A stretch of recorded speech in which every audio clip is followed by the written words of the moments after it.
لوگوں نے پوچھا یا رسول اللہ کون سا اسلام افضل ہے؟ تو نبی صلی اللہ علیہ وسلم نے فرمایا وہ جس کے ماننے والے مسلمانوں کی زبان اور ہاتھ سے سارے مسلمان سلامتی میں رہیں۔ صحیح بخاری حدیث نمبر 11۔ ایک دن ایک آدمی نے حضرت صلی اللہ علیہ وسلم سے پوچھا کہ کون سا اسلام بہتر ہے؟ فرمایا یہ کہ تم کھانا کھلاؤ اور جس کو پہچانو اس کو بھی اور جس کو نہ پہچانو اس کو بھی، الغرض سب کو سلام کرو۔ صحیح بخاری حدیث نمبر 12۔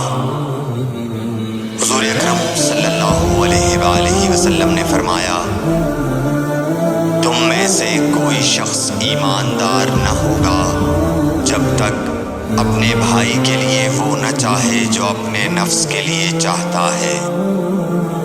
صحیح بخاری حدیث نمبر 13۔ رسول کریم صلی اللہ علیہ وسلم نے فرمایا قسم ہے اس ذات کی جس کے ہاتھ میں میری جان ہے، تم میں سے کوئی بھی ایماندار نہ ہوگا جب تک میں اس کے والد اور اولاد سے بھی زیادہ اس کا محبوب نہ بن جاؤں۔ صحیح بخاری حدیث نمبر 14۔ حضرت صلی اللہ علیہ وسلم نے فرمایا تم میں سے کوئی شخص ایماندار نہ ہوگا جب تک اس کے والد اور اس کی اولاد اور تمام لوگوں سے زیادہ اس کے دل میں میری محبت نہ ہو جائے۔ صحیح بخاری حدیث نمبر 15۔ نبی کریم صلی اللہ علیہ وآلہ وسلم نے فرمایا 3 خصلتیں ایسی ہیں کہ جس میں یہ پیدا ہو جائیں اس نے ایمان کی مٹھاس کو پا لیا۔ اول یہ کہ اللہ اور اس کا رسول اس کے نزدیک سب سے زیادہ محبوب بن جائیں۔ دوسرے یہ کہ وہ کسی انسان سے محض اللہ کی رضا کے لیے محبت رکھے۔ تیسرے یہ کہ وہ کفر میں واپس لوٹنے کو ایسا برا جانے جیسا کہ آگ میں ڈالے جانے کو برا جانتا ہے۔ صحیح بخاری حدیث نمبر 16۔ حضور اکرم صلی اللہ علیہ وآلہ وسلم نے فرمایا انصار سے محبت رکھنا ایمان کی نشانی ہے اور انصار سے کینہ رکھنا نفاق کی نشانی ہے۔ صحیح بخاری حدیث نمبر 17۔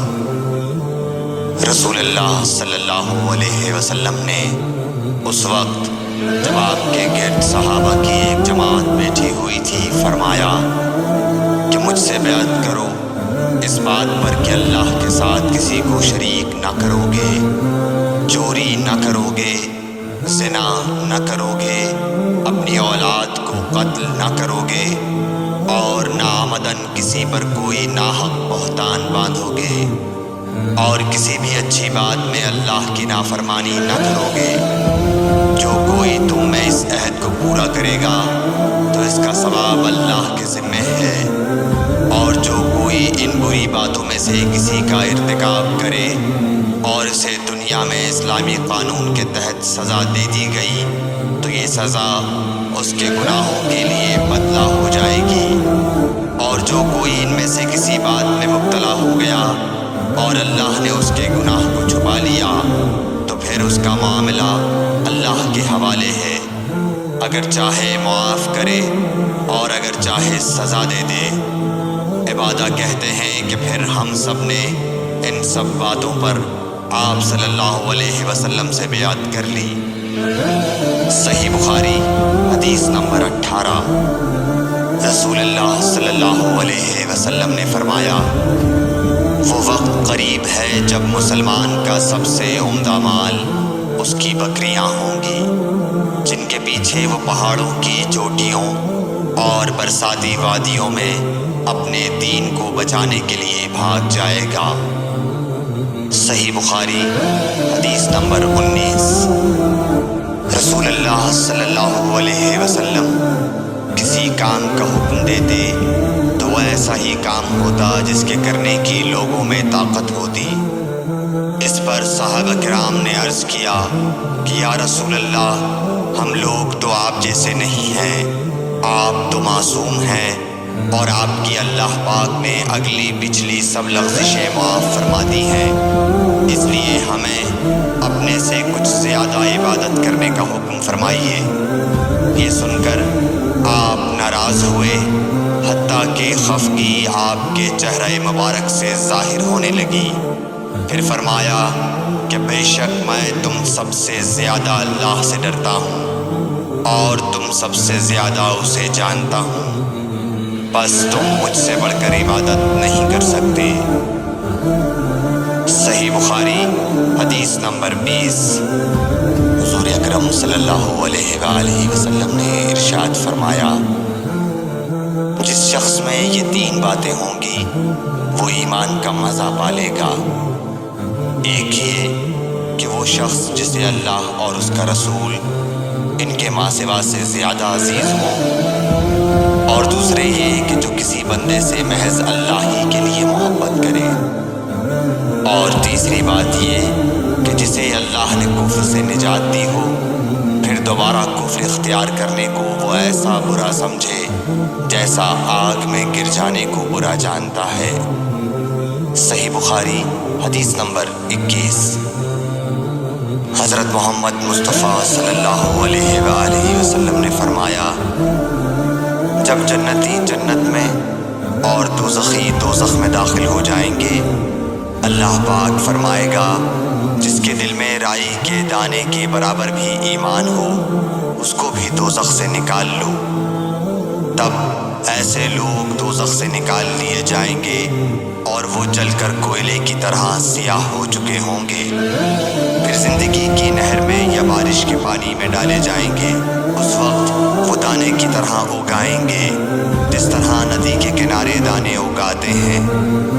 کیا تم نے نہیں دیکھا کہ دانہ زردی مائل پیچ در پیچ نکلتا ہے؟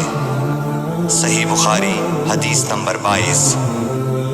حضور اکرم صلی اللہ علیہ وآلہ وسلم نے فرمایا، میں ایک وقت سو رہا تھا، میں نے خواب میں دیکھا کہ لوگ میرے سامنے پیش کیے جا رہے ہیں اور وہ کرتے پہنے ہوئے ہیں، کسی کا کرتا سینے تک ہے اور کسی کا اس سے نیچا ہے۔